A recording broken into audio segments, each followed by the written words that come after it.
A minha geração, eu tenho 64 anos, mas ela, até muito pouco tempo atrás, a gente buscava a felicidade, a gente está na vida mais ou menos conscientemente para ser feliz, né? Os filósofos sabem disso com clareza e já chegam ao niilismo de que isso não é possível, mas os poetas, os artistas, os intelectuais, os românticos... Não se deram por vencidos ainda. Né? Então, a felicidade era buscada num ambiente subjetivo, espiritual. Não estou falando de religião, mas pode ser até na religião. Mas assim, a minha geração se considerava muito feliz na insurgência revolucionária. Nós nos considerávamos potentes para derrotar não só o cabo da esquina, a repressão e tal, mas a gente ia mudar a humanidade, os conceitos de família mononuclear, nas bases judaico-cristãs, a gente se achava, sabe? A gente ia para a Assembleia de Estudante e aí a transa era maravilhosa e era misturada a transa com revolução e não sei o que e tal, enfim. Modernamente... Putaria do caralho. Putaria revolucionária. Revolucionária. Putaria revolucionária. Daí saíram coisas muito generosas e grandes e grosseiros equívocos. Né? Grandes e grosseiros equívocos, mas grandes e coisas generosíssimas no mundo. Mas, modernamente, o que é que acontece? Hoje, o que esmaga a juventude no planeta, e entre nós isso chega a ser cruel, é que a felicidade não é mais buscada no ambiente subjetivo, e sim nesse ambiente materialista do consumo. Então eu nasço na favela de São Paulo, ou nasço na favela do Rio, ou na palafita do Recife, que pegou agora 100 e tantos mortos e tal, e eu sou bombardeado todo dia todos os buracos na minha cabeça por compre, e aquilo não é uma coisa trivial. Para o garoto, aquilo é acessar o tablet. É o que vai deixar ele feliz, é o que vai permitir que ele seja feliz. Ele ter o celular, ele ter o tablet, ele ter o tênis de marca, é um elemento simbólico do êxito social dele no grupo. Para ele participar, né? Símbolo de aceitação dela ou dele pelo namoradinho ou namoradinha, que é o cara... Então, se ele não tem aquilo, ele é uma geração de fracassados. E ele não pode ter aquilo, porque esse padrão de consumo ele é fugidio. Na hora que eu consigo esse básico, eu tomo notícia de outro patamar e começa a minha angústia existencial. Então, nós estamos produzindo na humanidade, e entre nós brasileiros, com requinte de crueldade absoluta, nós estamos produzindo uma geração de garotos losers, fracassados, esses que não têm... A vida não serve para mim, a vida só me manda bala, a vida só me nega. E aí o que eu faço? Que é uma espécie de proteção. Eu arranjo um elemento comunitário, a minha fé em Deus, a minha autoajuda e o meu laços de pertencimento ali, e a minha fé em Deus, e é um fenômeno muito bom, sob esse ponto de vista, ou eu simplesmente sou a primeira vítima da cooptação daquela renda rápida do narcotráfico. A ilusão de que toma aqui um tostão, distribui ali, é venial, isso aqui é um pouquinho, não custa nada e tal, e eu sou então bucha de canhão, para a polícia fazer de conta que está reprimindo, e nesse sentido, de novo, o Lula e o PT criaram uma legislação que meteram quase 800 mil jovens negros e pobres da periferia do Brasil na cadeia. Isso que eu estou lhe dizendo. Com que instrumento? Uma lei.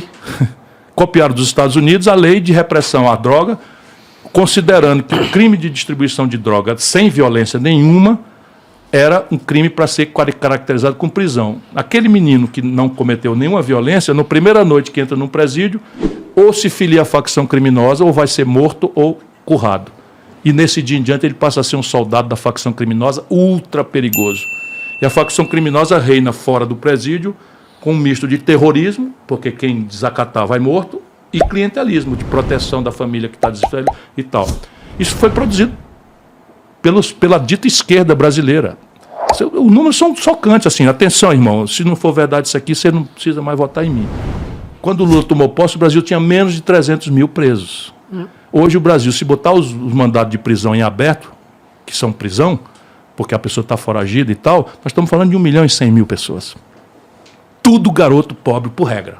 70%, 80% garoto negro pobre da periferia, cujo primeiro crime não foi violência nenhuma, mas que o segundo em diante é violência bárbara. Lá no Ceará criaram uma facção, eu não vou dizer o nome aqui para não fazer apologia, mas eles degolam as pessoas e filmam e botam na internet. Sabe que esse sentimento ele aumentou, ele está exacerbado, porque eu sou do interior de São Paulo, né? Eu cresci em Socorro. Mas agravou. Então, veja, essa felicidade consumista só vai ser revogada se a gente entrar numa dinâmica de reespiritualização da humanidade. É um serviço... aí tu ficou meio... mas a reespiritualização não significa religião, não. Significa voltar ao amor, à compaixão, percebe? Mas há um elemento prático para começar agora. e eu também refiro isso no livro, é o seguinte, você dizer na criança, na escola, que ela ao invés de, ao consumir, fazer só uma pergunta, ela passe a fazer 3. Isso é muito simples de fazer agora, já. Aliás, começou a ser feito em muitos lugares do mundo. Primeira pergunta, e única que se faz no Brasil, nos tempos selvagens que nós vivemos, é quanto custa? Que me predispõe ao bom, bonito e barato. Pouco importa se ele é produzido na China, e Se já é original, lá, etc, etc. se é original, se está na 25 de março, etc. Então, primeiro, quanto custa? Se eu paro nessa, fodeu, vai matar o planeta, porque esse padrão de consumo está matando o planeta Terra. Então eu vou introduzir 2 perguntas mais. A segunda, a quem aproveita o meu ato de consumo economicamente, comunitariamente? Então eu posso começar a optar por comprar uma coisa menos sofisticada, até um pouquinho mais cara, se ela contiver a informação de que aquilo está gerando um emprego para o meu comunitário. É pensar no outro lado, né? É o impacto que gera Quem a tua conta. aproveita o meu ato de consumo. Então eu tenho 2 coisas aqui. Uma é malajambrada e mais carinho um pouquinho, mas a outra é sofisticada, mais barata um pouquinho. Mas eu faço, não, quanto custa essa daqui eu vou levar? Não, peraí. Quem produziu essa daqui? Não, é um emprego ali na periferia de São Paulo, é um tomate menos enfeitado, menos encerado, mas é produzido por um comunitário meu. Então eu vou comprar um pouquinho mais caro e tal. Terceira pergunta, o meu ato de consumo é amistoso à natureza, na origem e no rejeito? Isso está acontecendo já. Quer dizer, muito bicho grilo está crescendo, a prateleira de orgânico dos supermercados está aumentando. Se a gente fizer um esforço de educação pesado nas crianças, a gente muda numa geração. E o papel dos estetas, dos políticos, da arte, é fazer um pouco essa reespiritualização. E não é? Claro que é. E está sendo feita? Olha, em princípio sim. Em princípio sim. Agora você também tem outra questão nas artes. Qual é? É que elas estão se popularizando. A estética clássica era uma estética inalcançável ao povo. Você imagina o Michelangelo fazer a estátua do Moisés e dizer tão perfeita que ele bate ali e diz, fala. Ele próprio se encantou com a obra, mas era um que fazia. Aí a estética está se popularizando, e isso vulgariza, no sentido mesmo do termo vulgariza. E aí fica essa grande discussão estética do sertanejo, não sei o que e tal, eu estou noutra. Sabe, qualquer expressão cultural e artística vale a pena. Eu acho que vale também. Vale a pena e tal. O que nós precisamos fazer é dar bons exemplos ao povo. É que eu acho que essa outra desapareceu, quase, você entendeu? É óbvio Mas que não por quê? é uma... Porque faz parte da ideologia neoliberal transformar o cidadão em consumidor. Isso. Ninguém mais é cidadão. Então é o seguinte, qual é a estética que o setor público está promovendo? Então o Bolsonaro satanizou a Lei Rouanet. Qual é o país do mundo que não faz fomento à sua cultura, com dinheiro público? Nenhum país do mundo deixa de fazer. Os americanos são o que são porque eles exportam o way of life deles, os elementos culturais deles, a identidade nacional americana via cinema, sabe? Via conteúdo, internet, essas coisas todas. Eles estão ali o tempo todo. A Coreia do Sul, que é um fenômeno mais recente, é impressionante. Meteu um K-pop no mundo, está criando um Com ampla adesão, né? Foi absurdo.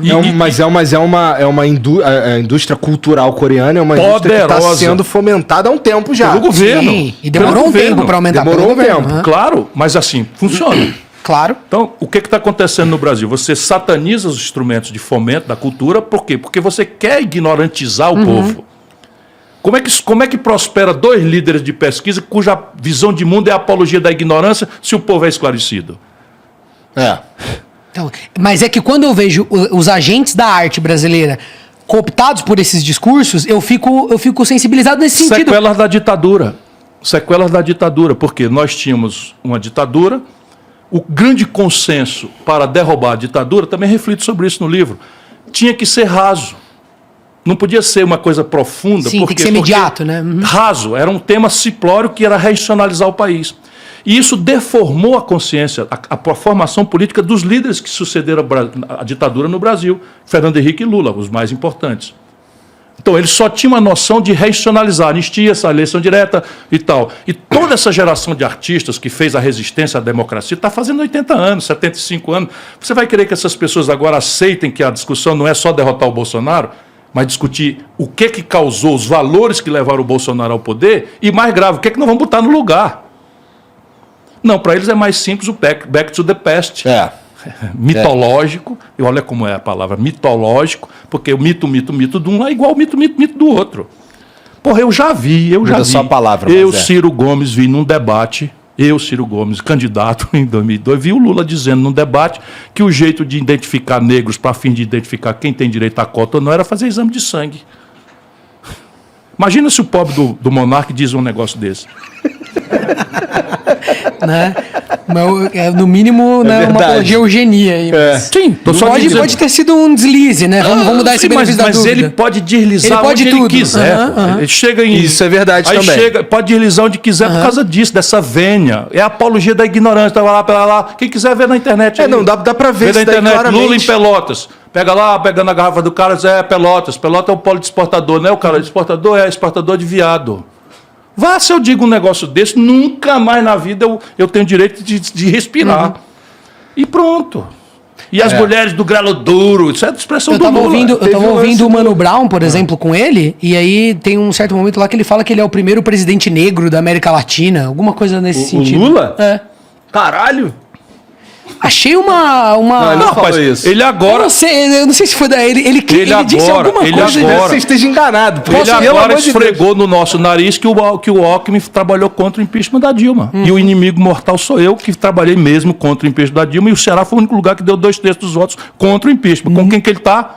Com o Eunício Oliveira, que liderou o impeachment. Eu não quero espalhar fake news, hein? Chequem essa informação, mas me soou na hora uma coisa muito... Eu vi algumas pessoas comentando depois, assim... Do Mano Brown, o que eu ouvi foi o Mano Brown dizendo uma coisa óbvia, que era o seguinte: onde é que nós erramos para não falar mais a língua do povo? Sim, naquele comício. Levou a mão de vaia. E depois recolheu-se. Aí depois Ô, Mano Brown, me leva no teu blog, cara. Eu queria, sabia? Eu acho que isso ia ser... Eu não entendo por que não tem essa... Não pode. Quer dizer, eu entendo, né? Eu entendo, claro mas que você como entende, que... pô. Não, mas é que o Mano Brown é um cara que eu admiro tanto. Eu também admiro muito. Tem tantos artistas que eu fico frustrado no sentido de que... Como eles podem ser contra o diálogo? Você tá entendendo? Porque não levam o Ciro? É porque é mais fácil. É mais fácil. É muito incômodo a minha presença nessa discussão.